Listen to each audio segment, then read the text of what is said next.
All right, y'all. So it is day 5 of the 7-day fast.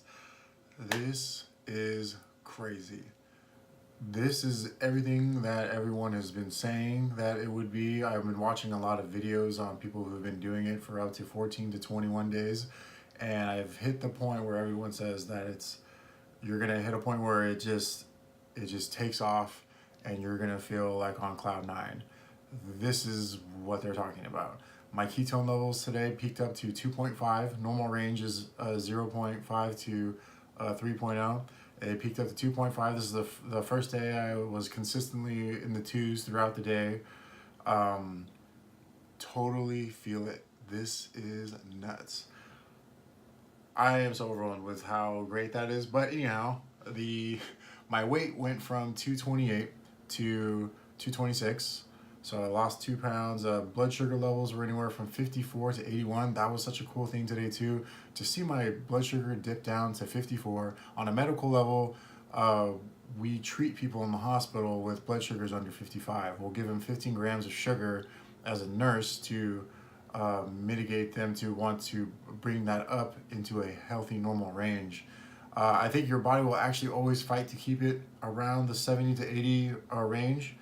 And depending on your activity level, that'll decrease it or whatnot. But I had just woken up, I had a 54 reading, and then my ketone level was 2.1. So it was so cool to see that while I actually feel good, and I'm supposed to not be feeling good by definition through my past trainings, as if with a 54 blood sugar, I should be altered. I should be starting to be maybe sweaty a little bit, starting to be agitated, maybe have little signs of being hangry. Like that should be the norm for someone with a blood sugar 54. But a norm for the normal person is a blood sugar with a 54. If that were to happen, their ketone levels are normally low, meaning it's less than zero point 0.1. And I'm at 2.1. So that would make perfect sense that why I feel good is because my body is actually running on the fat for just day to day actions, as moving around, thinking, walking around, versus blood sugar is more necessary, what I'm learning, for exacerbated activity. If you're going to exercise, if you're going to do anything moderate to vigorous stimulation, I'm starting to believe that will require blood sugar more than ketones, and ketones are more for steady state activity. I'll be messing with that idea with later tests. I plan on maybe buying some more ketone strips and testing that when I'm actually back on my keto carnivore diet. Um, Another crazy thing is that my blood pressure has never been this low since I was playing football.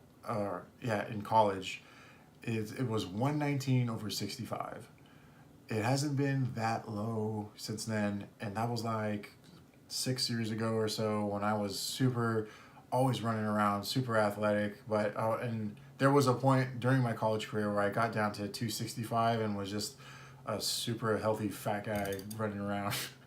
But I've been keeping up my exercise during this fast, so it's cool to see that I can keep up my normal routine as if I didn't stop eating.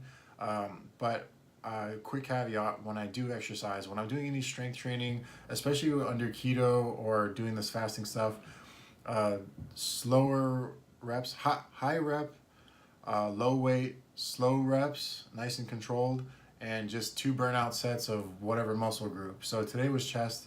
I did 2 sets burnout of a bench press. I actually started out the workout with 2 sets of push-ups. Then I went to the free motion cable machines, did 2 sets that way, 2 sets this way, and 2 sets downward. And I just do burnout sets of low rep, or high rep, low weight, and slow speed, and just 2 sets of each. That seems to do the trick. I'm looking at my before and after pictures from day 1 to now. It doesn't. I know it's so early to tell, so I probably wouldn't. But my muscle mass looks like it's still the same, and my abs significantly are just showing a little more.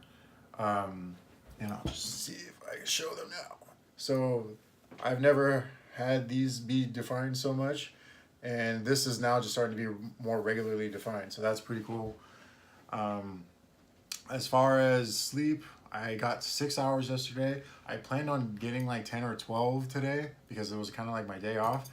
My body actually only allowed me to sleep for 6, and then I laid in bed for like an hour trying to go back to sleep, and I actually felt like I should be getting up, so I just stayed on my phone hoping I would get tired and go back to sleep again, but I never did, and I ended up just getting up, and then I ended up just feeling great, and I tested my ketones, and it was just like, that was nuts that, yes, my ketone levels are high, and that could be correlated to why I feel like so alert and just wanted to start my day.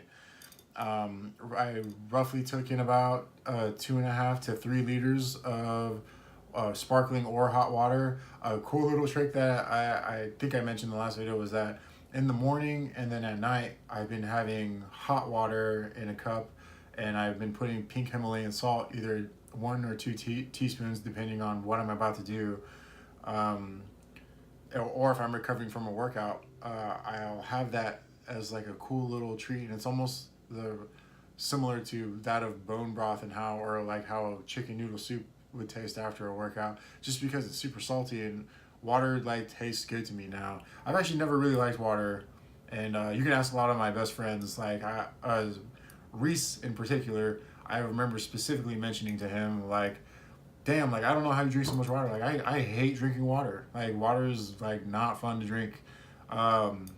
I've grown to appreciate it so much. Sparkling water is like the dessert of waters for me, and I love drinking it all day. So I kill at least 2 liters of sparkling water. So 4 of those bottles I kill, and that's a super cool, easy meal prep that I've been doing. It's been ridiculous. I've been meal prepping my water by literally just putting it in the fridge, and that's it.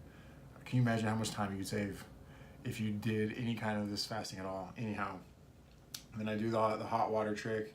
I actually reintroduced coffee today because I didn't want to feel left out. One of the special challenges today, and now I'll get to that, is that we went to this restaurant called Beast and Bounty, me and 4 other of my tech hospital friends, and they ate all this delicious food. They had this crazy, delicious looking pizza with egg and all cheese and avocado, onions, tomatoes, all that beautiful, wonderful stuff. And 2 of them got it, and it had like hollandaise sauce all dripped around. One of them got ranch on that. And then my other 2 friends got like bacon, eggs, and cheese, and like a biscuit or whatever it was. My mouth was just watering, like looking at all of it. But it was crazy because I've learned enough mentally now to where it's like, you get what you focus on. So I appreciated like their food for what it was, and I was like happy that they all got to eat for that, and they all like felt like kind of weird that felt bad that I wasn't eating and they're eating this super delicious food. And I truly, to my core, felt like I am happy for you guys. Like, you guys get to eat that, and that's awesome. And I am gonna eat some crazy stuff too when I get back to eating. Like, kept telling them, don't feel bad for me because I'm gonna eat. When it's time to eat, your boy's gonna get down.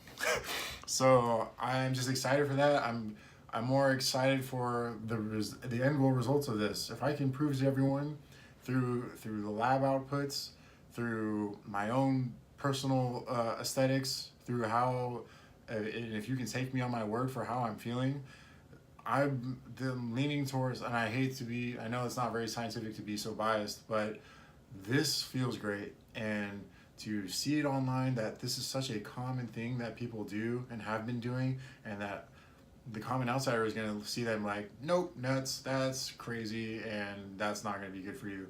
And if you can have a real person like me that you know who tested it out, didn't lose much muscle, if at all, and burned my fat while feeling good, this is nuts. So that brings me to my next point. Hunger pains. Those used to be about 5 to 10 minutes, and that's what they kind of were for the last 2 days or so. All of today, whenever I was met with a hunger pain, it literally lasted from anywhere from 2 to like maybe 5 minutes, and it would bounce. And towards the end, I was trying to be cognizant about it, and it's a hard thing with the hunger pains because, to my understanding, it's almost like if you focus on them, then they'll maybe reside more, because if you're focusing on it, it might last longer because you're giving it that attention, versus if you decide to sidetrack and get engaged in whatever you're doing, you'll experience the symptom of like just personal removal from it, and while it's still taking place. I'm not sure if that expedites the process or not, but I've learned a lot of good mental tools of just wherever your focus at is where your body's going to be invested in. So I would feel a hunger pain and be like, oh, well, I'm talking with my friends right now, so I'm just going to keep talking with them. And then it would be gone. And that would be that. So that is cool to see that the hunger pains are like they're not bad at all. And people think that hunger just keeps getting worse and worse and worse. It comes in waves, and that's like on a physiological way of how it works. Ghrelin is released, and ghrelin is the hunger hormone that spikes and tells your brain that, hey, we're running low on circulatory energy. Do you want to eat more, or do you want to run on your own food? And that is literally how it works, guys. I was trying to explain that to my mom earlier and my dad. We had like a good 3-hour talk about all this. I'm just going to go through it now. I'm sorry if this video is going to be a little longer than usual. So the way you can think about fat now is fat. Imagine fat being little candy bars all over your body. They're little food energy bars all over your body. And then every time you have a hunger pain, you can view it as, do you want an exterior food candy bar, or do you want your own fat candy bar? I'll send hormone signals and you can decide when you want. This theory has been so almost proven to be pretty true at this point. So every time you can have an opportunity to have a hunger pain, that really is an opportunity for you to lose fat. I will make a quick caveat on that there are 2 levels of energy. So you have your sugar and your fat. You store sugar in your body through muscle and in your liver, through your liver and your muscle. Let's go in that order. And then for your fat, you store that in your body fat.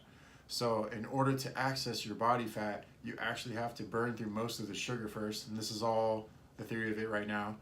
But you burn through most of your glycogen stores, and it dumps out a bunch of your blood sugar, because overnight, in theory, that's your fat can be converted into sugar to replenish a certain amount of your glycogen.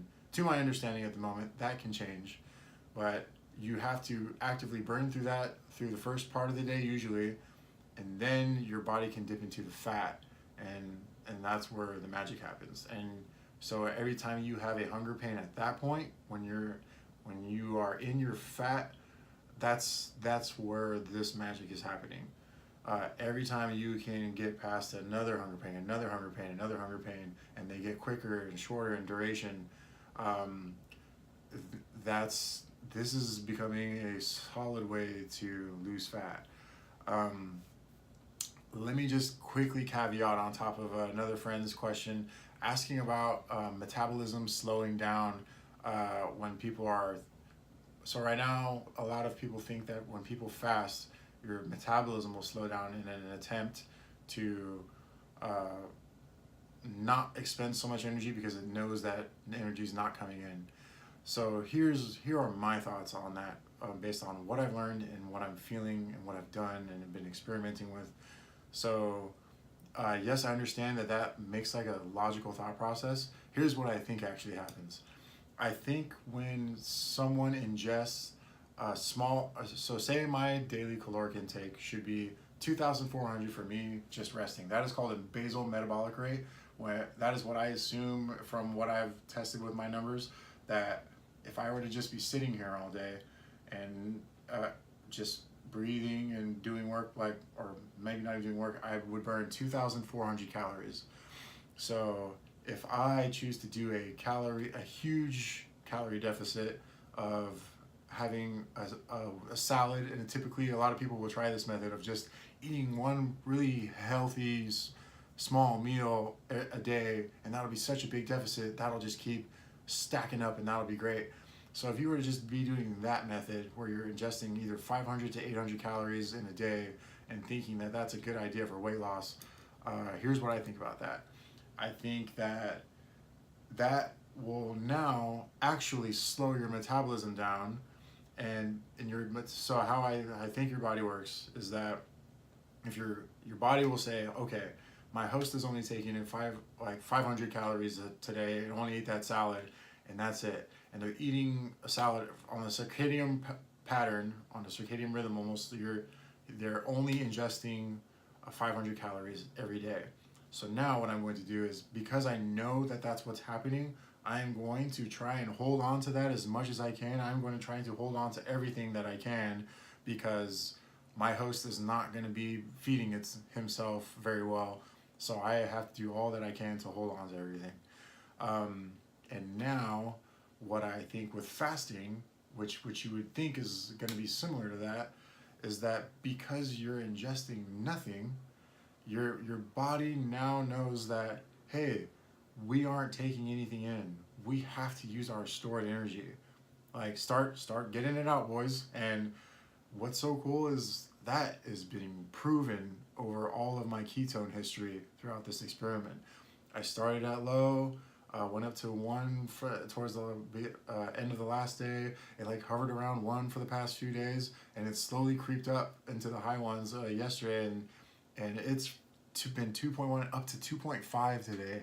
And it's so cool to see that when it's in the 2s, I feel great. And it's cool that I am losing the fat factually. My muscles are looking just as big as they normally do. I'm looking more ripped and toned. I'm feeling great with all this. I have all this. When they talk about the whole mental clarity, like, I thought I knew what that was before now, but now I feel like I actually know. And this is the highest ketone level I've ever reached, even being on a keto diet. So it's really cool to see that it's not even coming from dietary fat, it's coming from my own fat. So I know a lot of my own fat is being poured into the bloodstream. And quick mini rundown on that is that a lot of that gets converted into ketones. The more fatty acids in the bloodstream is the more ketones that can be created. So having a high level is a good indicator that I'm mobilizing a lot of fat into my bloodstream and that it's actually being used. This is all so fascinating. I cannot wait to see what the blood results come out. And I think I'm gonna blood test on Monday, so that I can. One of my stupid little goals is I want to make it to my nursing class, who I've let them all in on this, and I want to show them that, hey, I am functioning on all cylinders, and I'm feeling actually really good, and I'm looking and feeling great. Like, this is something we should all maybe look at, and if anyone's interested, I would love to help out. And a lot of my theories and thought processes about things are being so confirmed by this experiment. So I am so excited for this to come to an end, not only to see just the results of my lab work, but also to get down on some grub. Brian Etheridge sent me this a little inspirational video of like In-N-Out style stacked meat, and they had a big bucket of melted cheese, a pot of it, and just poured the melted cheese all over the ground beef patties. That sounds incredible.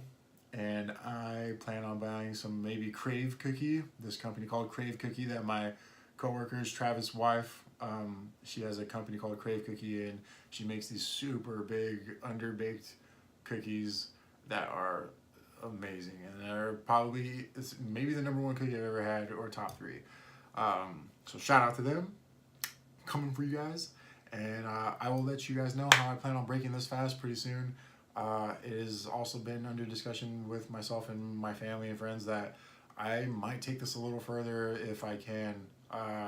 If I'm up to it, if I feel as good as I do right now, and there's no let off, and it's literally the way I think it works. If I supply a vitamin, a daily multivitamin, electrolytes as needed throughout the day, my body has the energy it needs. And if I push myself, if I strain myself enough to where my muscles, I'm telling my body, hey, I'm gonna need this muscle mass still to do the activities that I'm doing, so you need to leave that alone. And I literally think that that's how it works. I mean, it's only been 5 days. We'll see what happens. So anyways, thank you guys for listening. I know this was a long one. I hope you guys got a lot out of it. I will see you in the next one.